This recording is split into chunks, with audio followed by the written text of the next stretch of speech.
सावन के महीने में हमें हर तरफ हरियाली, मंदिरों में घंटियां और महिलाओं के हाथों में हरी चूड़ियां देखने मिलती हैं। और हमने हमेशा से यही सुना भी है कि सावन सौभाग्य, खुशहाली और शुभता का प्रतीक होता है। और इस समय शादीशुदा महिलाएं हरे रंग के कपड़े पहनती हैं, व्रत रखती हैं और शिव की पूजा करती हैं। लेकिन क्या आपने कभी सुना है कि सावन में महिलाएं निर्वस्त्र रहती हैं? सुन के हैरानी हुई ना? पर यह बात एकदम सच है। भारत के एक राज्य में आज भी ऐसी परंपरा सालों से चलती आ रही है। और ना केवल चलती आ रही है बल्कि पूरी आस्था से निभाई भी जाती है। हम बात कर रहे हैं हिमाचल प्रदेश की मणिकर्णन घाटी में बसे पिणी गांव की, जहां हर साल सावन के महीने में शादीशुदा महिलाएं 5 दिनों तक लगभग निर्वस्त्र रहती हैं। हालांकि अब तो कुछ औरतें शरीर पर एक पतला कपड़ा पहनने लगी हैं, लेकिन परंपरा की भावना आज भी बरसों पुरानी ही है। दरअसल गांव में एक ऐसी मान्यता है कि अगर कोई महिला इस परंपरा का पालन नहीं करती है, तो उसे कुछ ही दिनों में कोई अशुभ खबर मिलती है, या फिर उसके साथ या उसके परिवार वालों के साथ कोई अनहोनी घट जाती है।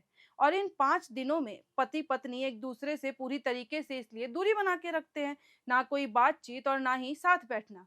और इस दौरान पुरुषों के लिए भी नियम काफी सख्त होते हैं, जहां उन्हें शराब और मांस का सेवन पूरी तरीके से छोड़ना पड़ता है। गांव के लोगों का मानना है कि अगर स्त्री या पुरुष दोनों में से कोई भी इस परंपरा को सही से नहीं निभाता है, तो देवता उनसे नाराज हो जाते हैं। अब सवाल ये उठता है कि आखिर ये देवता हैं कौन और क्यों निभाई जाती है ये परंपरा। तो चलिए आपको सुनाते हैं लहुआ गोंड देवता की कहानी। बहुत समय पहले इस गांव में राक्षसों का आतंक था।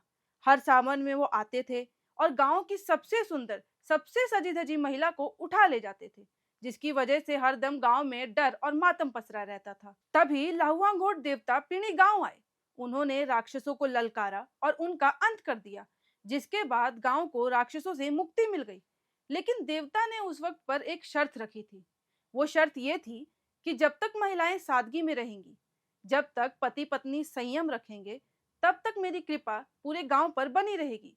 और तब से हर साल सावन में पिणी गांव में महिलाएं निर्वस्त्र होती हैं, देवता की कृपा पाने के लिए और राक्षसों की याद को मिटाने के लिए। आज जब समाज बदल रहा है, तो कुछ लोग सवाल उठाते हैं कि क्या ये परंपरा स्वतंत्रता पर बंदिश है, या फिर ये सिर्फ लोक आस्था का प्रतीक। लेकिन गांव वाले कहते हैं कि ये हमारी पहचान है और यही हमारी कहानी है। और कहानियां सिर्फ समझी नहीं जाती, बल्कि महसूस भी की जाती हैं। तो इस परंपरा के बारे में आप क्या सोचते हैं? हमें अपनी राय कमेंट सेक्शंस में जरूर बताएं। और ऐसी और भी कहानियों के लिए जुड़े रहें एरनाओ के साथ।